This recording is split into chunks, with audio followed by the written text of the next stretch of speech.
To see you all. Today we have a very interesting topic from which we all want to learn. Our topic today is weight loss, understanding and managing weight gain with Ayurveda. Our esteemed speaker today is Pratibha Shah, who is an expert in Ayurveda. I've listened to her many talks over the years and she is just fabulous. We are all curious about weight gain and feel overwhelmed with understanding and managing of weight gain.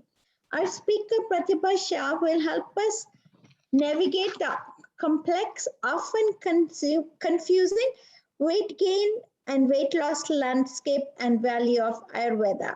Pratibha Shah is internationally renowned Ayurveda expert, intensely trained in traditional health sciences as well as public health.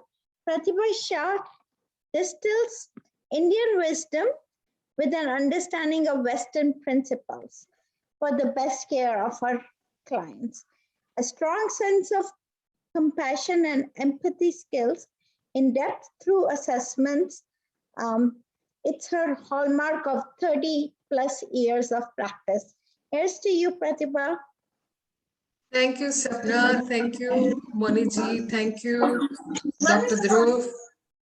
I really appreciate this opportunity to share maybe slightly different perspective on weight loss with all of you. Hope you will find some useful takeaways from today's presentation. So I have plenty to share and the time is very, very short. So I will get started right away. And I'm going to share my screen. So, okay. So this is the topic for today's talk. And today my goal is going to be to expand the outlook, enhance the perspective and enrich the understanding around weight loss through the lens of the science of Ayurveda. So it's going to be slightly different from typically how you have been looking at weight and the topic of weight loss. Please open up. My request is going to be that keep an open and receptive mind as I share the same topic through probably quite a different lens. So I'm hoping that everyone is going to be a little receptive to this new, different perspective. And through this slightly different, expanded, enhanced, and enriched framework, we will discuss how a healthy weight loss can be achieved. We will also see how our mind and emotions around any stated problem or challenge matter. So the energy around the topic of discussion matters. And this is a little metaphysical and abstract, but I request your patience with that. So the energy around or the approach itself can inform and shape our choices for the same outcome or same goal. So for example, how we are even approaching the very topic, the title of weight loss can be important. Is it through and for self-love, or is it in the pursuit of an external body image or something similar? So that also matters. So I was thinking, let's spin the topic itself a little bit and let's call it achieving a healthy weight through wholesome means. So I don't know if this kind of feels and sounds different, but if you examine it a little closely, there's a different energy around weight loss. It sounds aggressive. It sounds restrictive. It sounds something that you need to, pursue with a lot of limitations on the self and restrictions on the self. Whereas the second topic has a slightly positive spin to it and a slightly less edgy spin to it. So I hope you're able to feel what I'm hoping to convey through a slight shift in the title itself. Achieving a healthy weight through wholesome meals. Now let's see a little bit more what this exactly means. So this is something I usually share in the beginning of the presentation, that none of what I'm sharing today is meant as a medical advice. And I make no claims or promises of any kind regarding the presentation or the information presented here. So please bear that in mind. Now, this is what I want to begin with. The best weight loss program will improve your relationship with your body and food. So look at it carefully, read it a couple times, and let it sink in how this could be changing the way you're looking at your choices. So once again, the best weight loss program will actually improve your relationship with your body and food.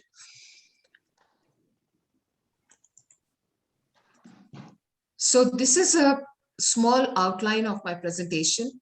What is Ayurveda? Very, very briefly.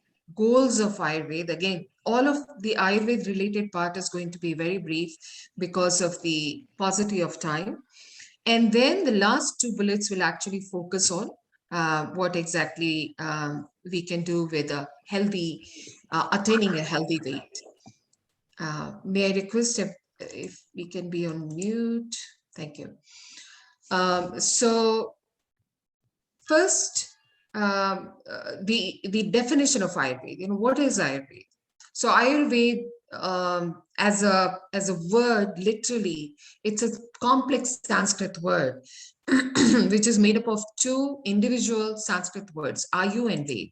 So Ayu means life, and Ved means knowledge of or science of. So basically, Ayurveda, very simply stated, it means it is the user manual of the game of life, which informs you how to live between the start point of birth and the end point of death, most efficiently and with high quality, and utilizing your potential to the utmost. So that's the briefest definition of Ayurveda I can manage. It's a very common sense science of life, not just medicine. Medicine is just a very small part of Ayurveda, as you will see, but a really guiding document to the phenomena of life itself. And these are the two main stated goals of Ayurveda: swasthasya swasthya rakshanam, aturasya vikara prashanam cha. So first bullet or first goal is maintenance of the health of the healthy. So a lot of Ayurveda basically focuses on preventative health practices. And here I mean primary prevention, not secondary prevention. And second goal is, it is second, it comes after the first goal. So even after pursuing all of the preventative practices, if you do get sick, how can you alleviate those diseases? And this is a beautiful definition of health in Ayurveda. Samadosha samagnisha samadhatu malakriyaha prasanna atma indriya manaha swastha ityabhidhiyate. So basically, the first bullet means harmony, equilibrium in your physical and physiological body and bodily parameters, your metabolism, your tissue health, etc. But the second line is very interesting. Prasanna Atma Indriya Manaha means a joyful state of your mind, emotions, and social aspects, or the social well-being, the mental well-being, and the emotional well-being are also being highlighted and spotlighted here, in addition to the physical and physiological well-being. This is, if you can, if I may remind you, this is a definition that was stated 5,000 years ago, minimum by, there's a lot of difference of opinion how ancient Ayurveda is, but this is such a comprehensive definition of health, and we know that only 1940 and later, WHO included the mental, social, and emotional well-being in the definition of health. Prior to that, it was more focused on physical and physiological well-being, and prior to that, it was just absence of disease. Now, if I were to condense Ayurveda into 3 bullets, it would be personalization, promotion, and prevention. I'm going to start from the bottom. So prevention, as I was just saying, is talking about primary prevention. So not the screening that we usually see, but beyond screening. So screening is when the disease has already occurred. You're basically screening it. That's secondary prevention. Primary prevention is how you can live, how you can choose your choices or select your choices or make your choices on a daily basis in order to remain in the zone of health and wellness. So your daily rituals, your seasonal rituals, age-related transition rituals, etc., are very important, and they are very discussed in a very detailed manner in the prevention chapters of Ayurveda. Now, promotion is a very interesting and unique concept in Ayurveda. Promotion means building on your health. So this is a very interesting notion and requires a lot of details, but again, due to paucity of time, I'll just define it. So basically, promotion means that if you're born with X amount of health, how can you make it X plus 1, X plus 2, or even X squared? So that is promotion of health and well-being. And wherein come, herbs that are that do capacity building for organs, let's say. So liver tonics, heart tonics, brain tonics, Brahmi, Gotukula. These are, increasingly becoming popular and very well studied in the West as well. So that is promotion. The important bullet that I'm going to expand on a little bit is the personalization piece of the 3 Ps. And then this unique concept of Agni and gut health 5,000 years ago. Again, please do connect with how many eons ago these concepts were stated very clearly, and which still stand the test of time. So the personalization bit is what I'm going to expand on a little bit. And again, this is going to be very quick, so please bear with me. Again, this is a very new framework for the left brain, for the hardcore Western mind, Western medicine mind. Please keep your mind open for this very new framework. So this Ayurvedic framework basically hypothesizes that the entire universe. Okay, thank you. Yeah, that's it. That the entire universe comprises of 5 basic elements: earth, water, fire, air, ether. Ether is nothing but space. So there are 5 basic material that forms the entire universe, living and non-living. So we are also made up of these 5 elements, and Ayurveda states that these 5 elements present in our body in the form of 3 governing agencies, which are given unique names: Vata, Pitta, and Kapha. So Vata is ether and air, Pitta is fire, water, Kapha is earth, water. And by this framework, everything that moves in the body falls under Vata. So you see, we are coming from a hypothetical concept-based metaphysical framework, but under this metaphysical framework, you can classify all that we know from modern anatomy and physiology.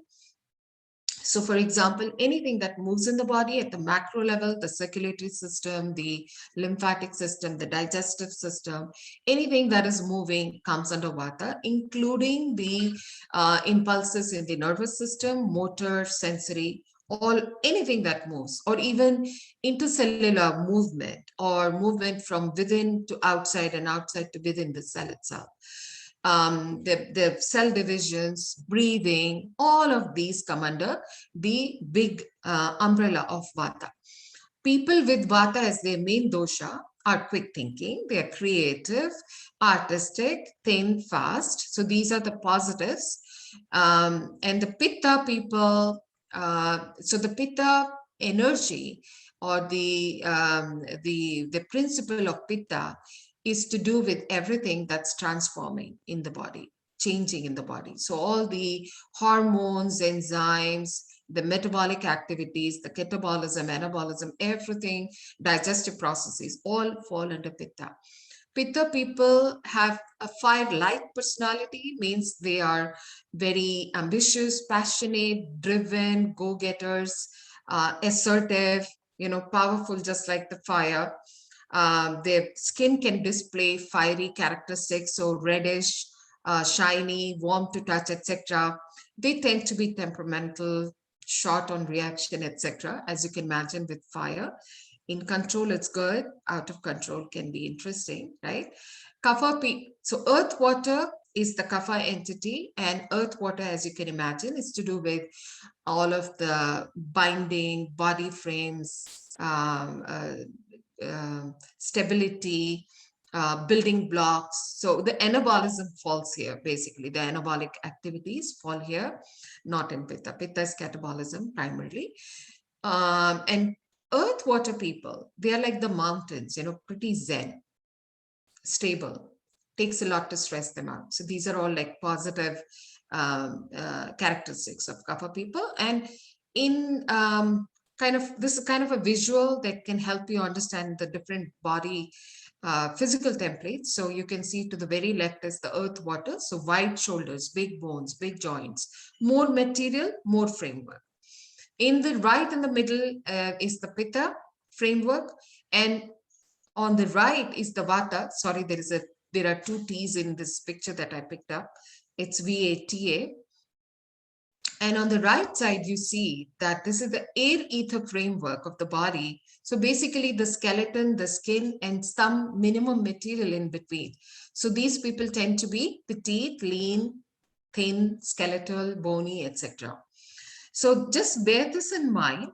Now, so basically these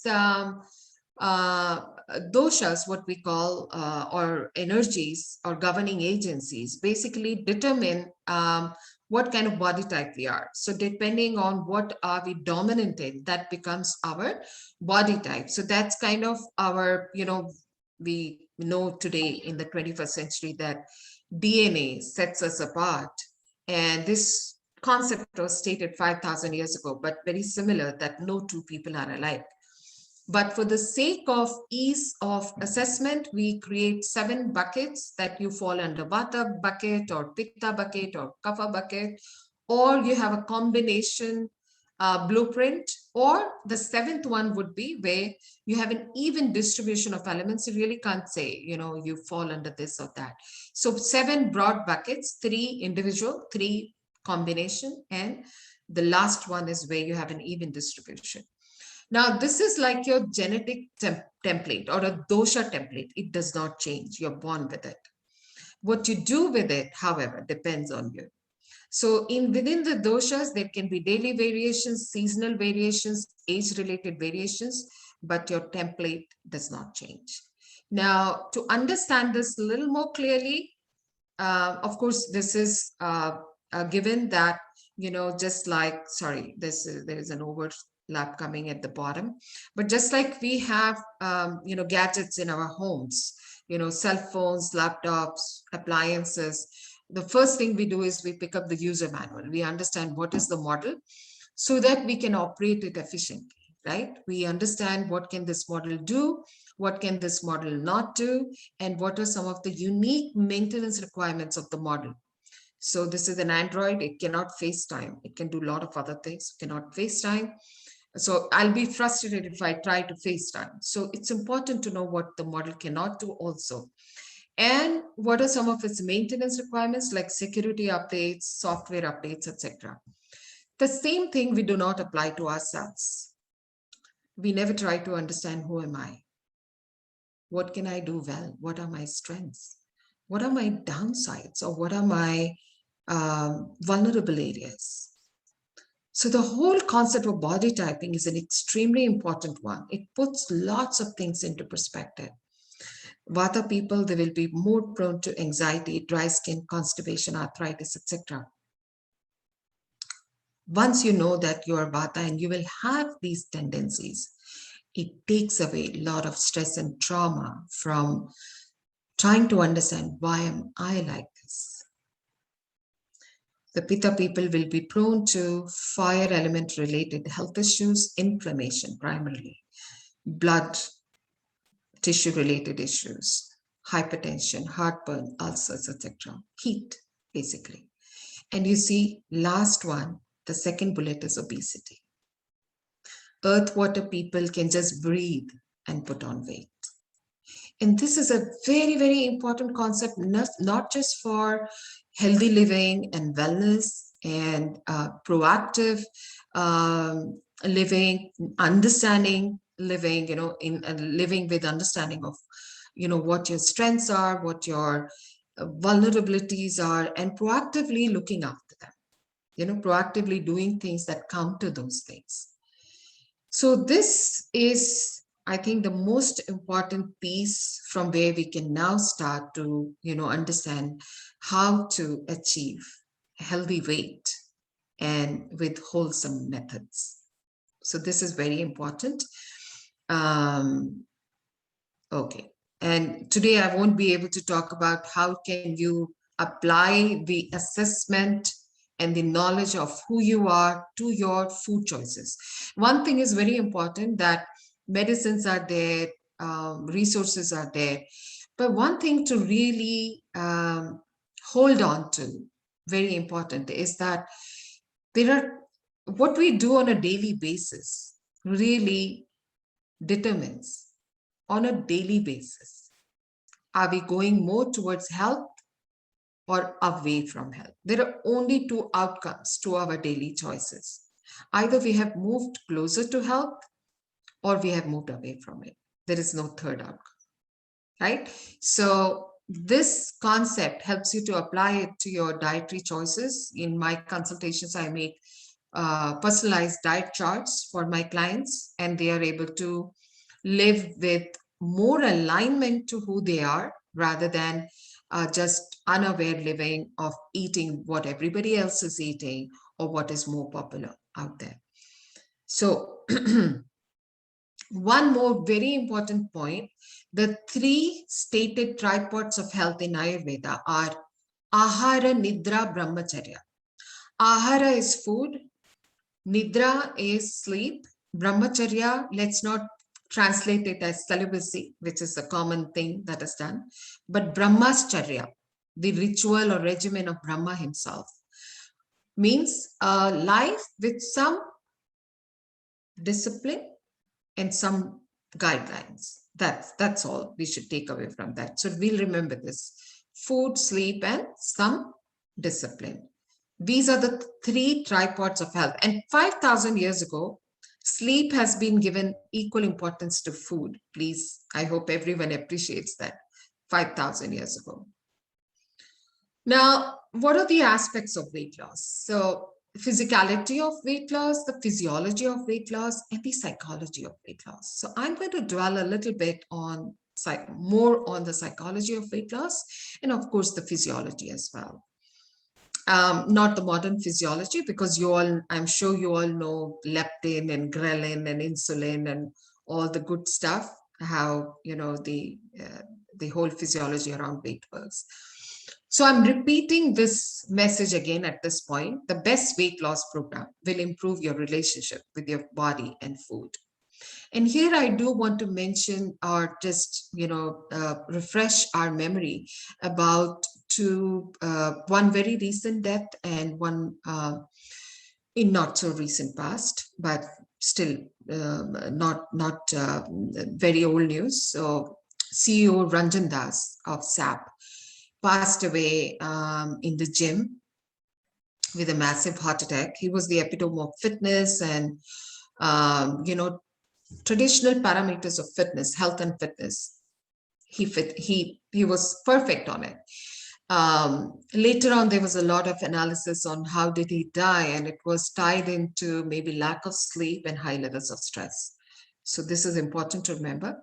Siddharth Shukla, popular TV actor and social media personality, he died at the age of 40 in his sleep. Again, massive heart attack. Again, an epitome of fitness. So should we not be looking at how are we defining fitness? Is it just an ideal BMI and a particular framework of the physical body? Or is it something beyond that? So clearly something was going wrong, and this is happening more. I just read yesterday also another young model, Indian model, passed away in his 30s, probably in Egypt while vacationing. Again, a massive heart attack. Fit person. So please remember that as we start thinking about weight loss for the conventional understanding of fitness and well-being. So here are some thoughts around weight, healthy weight, and I have just put them in no particular order. Learn who you are. So the body type, it's also, but also really who am I? This is an important thing. Important exercise to engage in learning who am I. We learn everything about everything else. What is the model? What is it? What can it do? What are its features? We never think about it for ourselves. So, I say this often that it's the irony of the 21st century that we are focusing and investing a lot in developing artificial intelligence, but we are losing our true intelligence, which is in Sanskrit, we call it buddhi. Buddhi is that illuminating intelligence that tells us what is right and what is wrong, and what is important and what is not. So learn who you are. Take time. As you will see my contact info at the end. Anybody who wishes to do a body type with me, you're welcome. Live life in acknowledgement and alignment to who you are. So this is, again, a natural sequence to the first message, learn who you are, and then live life acknowledging it and in alignment to that. And I can't give you enough examples again but I'll give you just one example, time constraint, that, there has been this popular trend of eating salads is healthy for you. But I don't know how many of you are all, very qualified, educated, well-trained medical professionals here. Most of you are. I'm not certainly not trying to educate you or anything, but on a very personal note, I'm sure some of you may have felt discomfort eating raw and cold foods.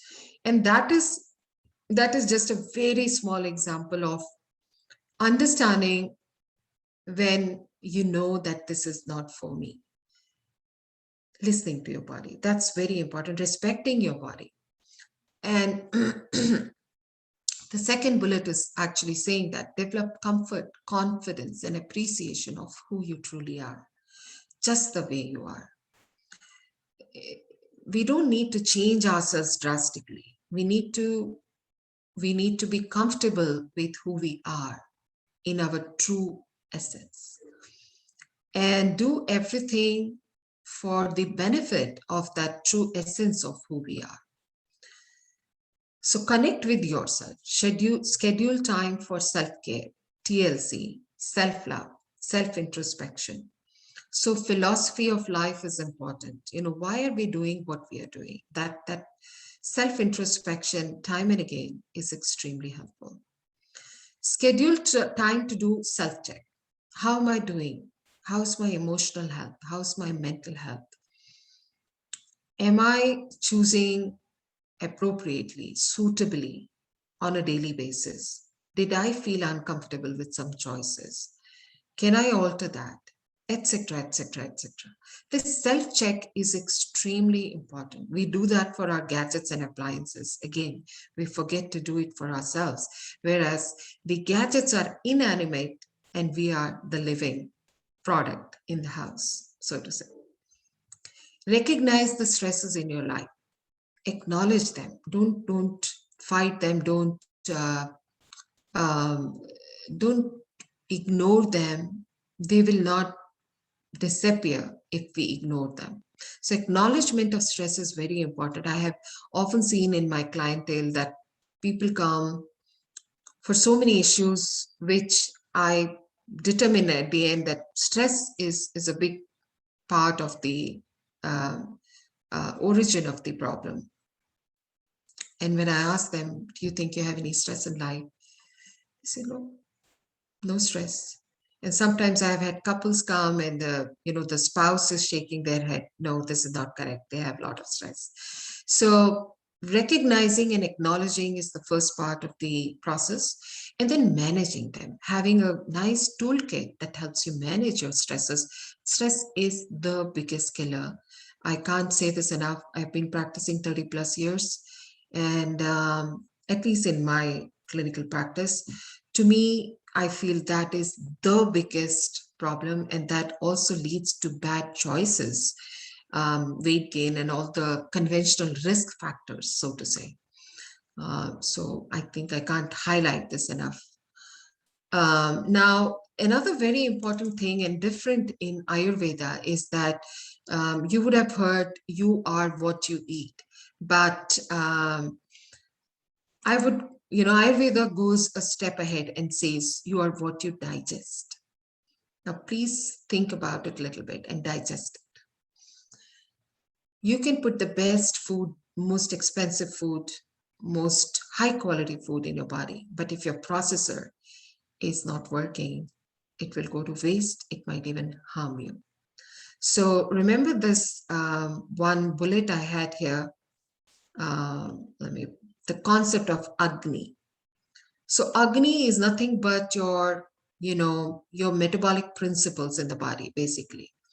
So your metabolism has to be optimal, and Agni, gut health are so strongly highlighted in Ayurveda that it's just amazing what an amazing understanding they had of the connection between the gut health and your overall well-being. Now, of course, we know that a lot of diseases, physical, physiological, metabolic, mental, depression, are being connected with the gut health. And this gut health, the whole topic of gut health, is huge in Ayurveda. I have picked up some nuggets from those big chapters on concepts of Ayurvedic dietetics,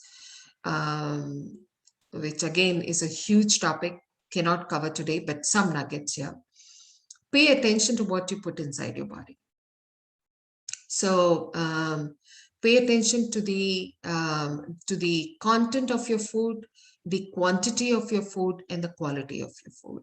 And last but not the least, is it aligned to who you are? And you will know if it is not aligned. You don't have to read an RCT for it. You will know because of the way you feel with it.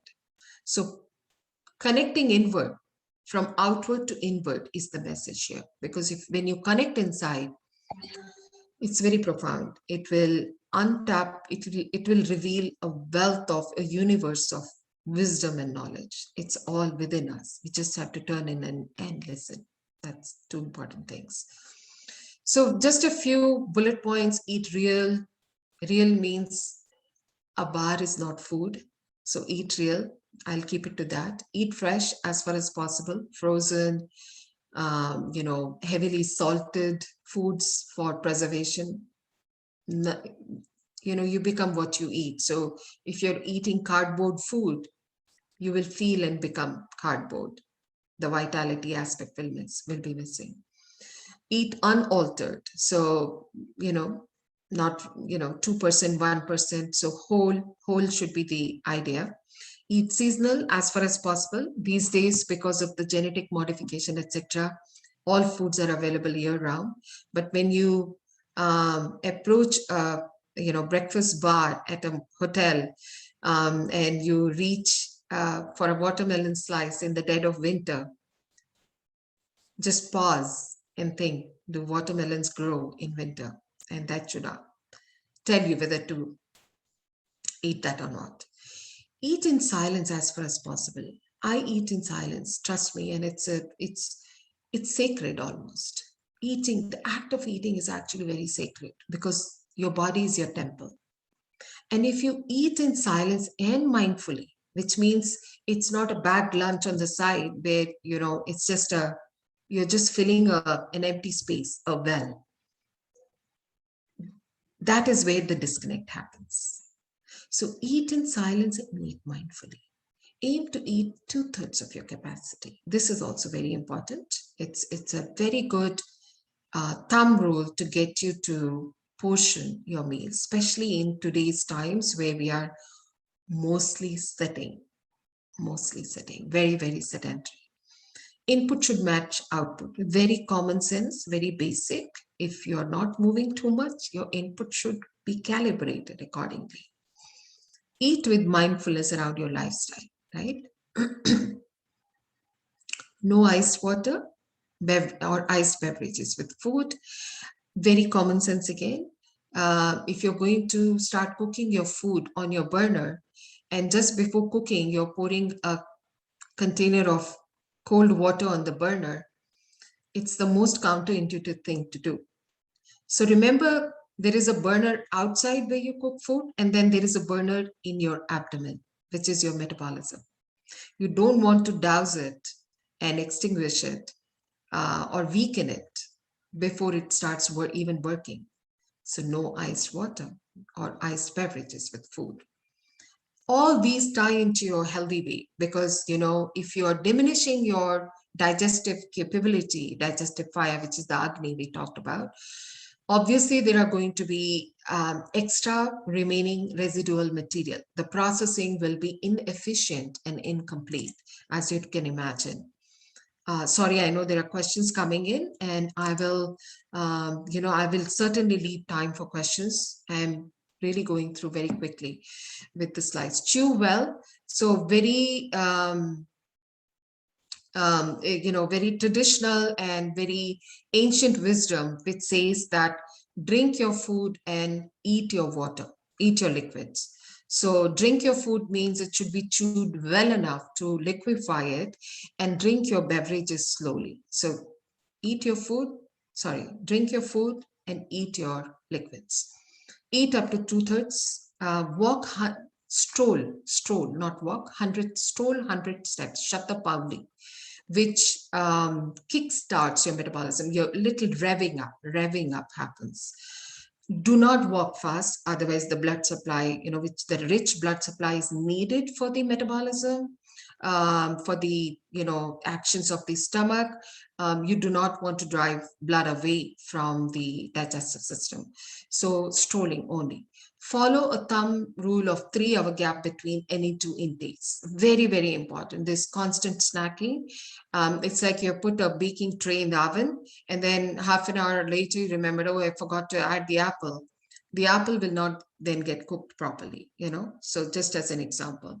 What you eat, when you eat, how you eat matters. Align all your intake based on your body type and friendly to the Agni. So it should be ideally warm, well cooked, and all those good things. Get adequate Z's, as we talked about sleep. Very, very important. Sleep at the right time in the night.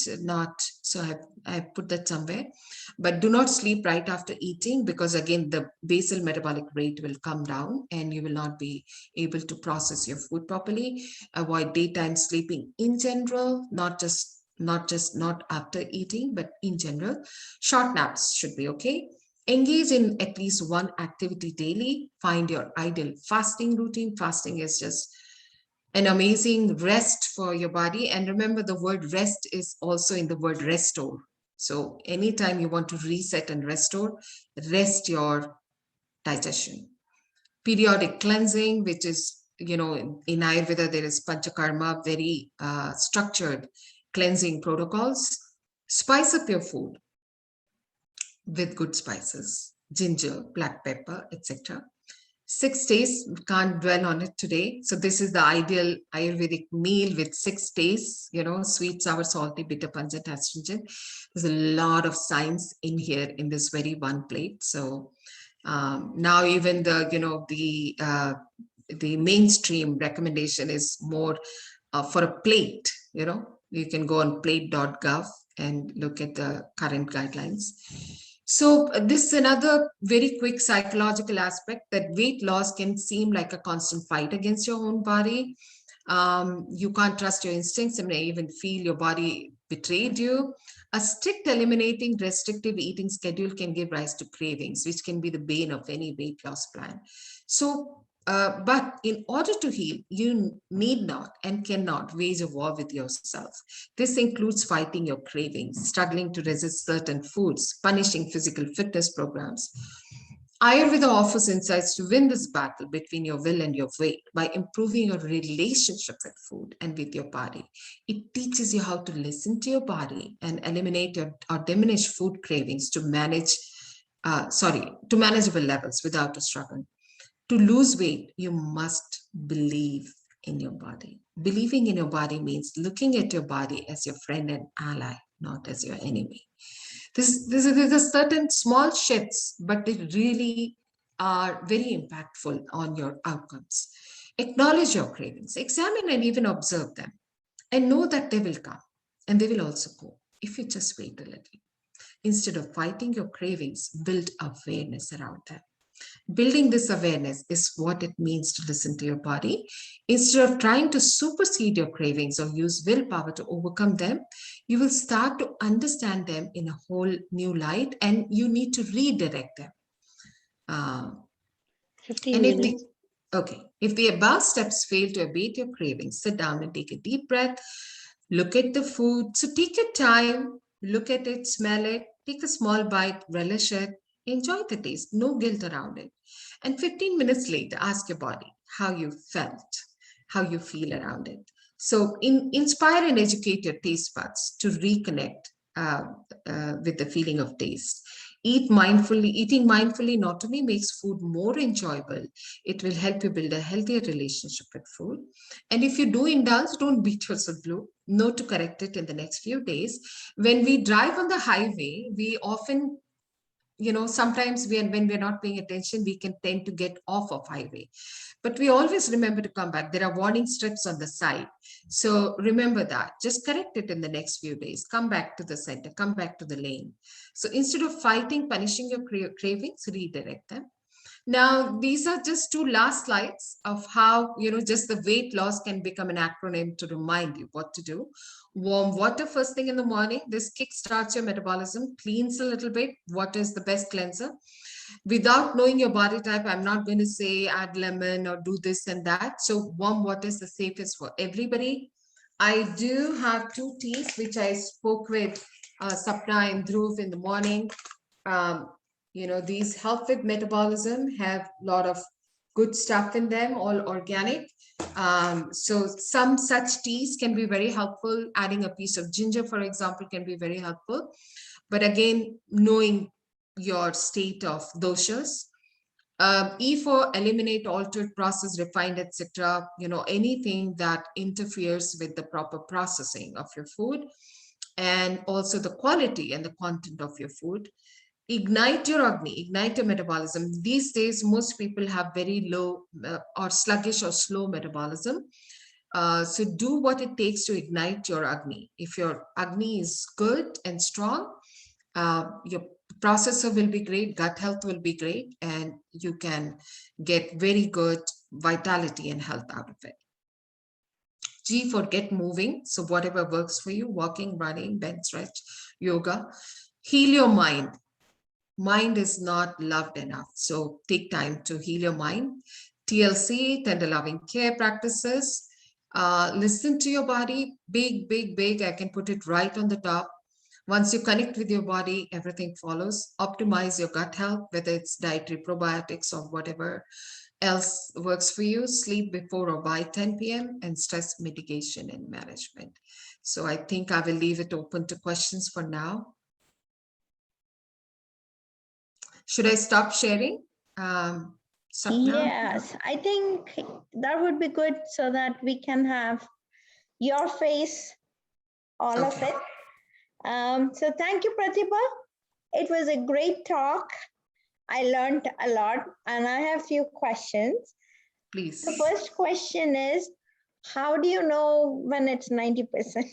Because someplace I read 2/3%. I'm like, oh, I I said don't know. 2/3. Yeah, I said 2/3. So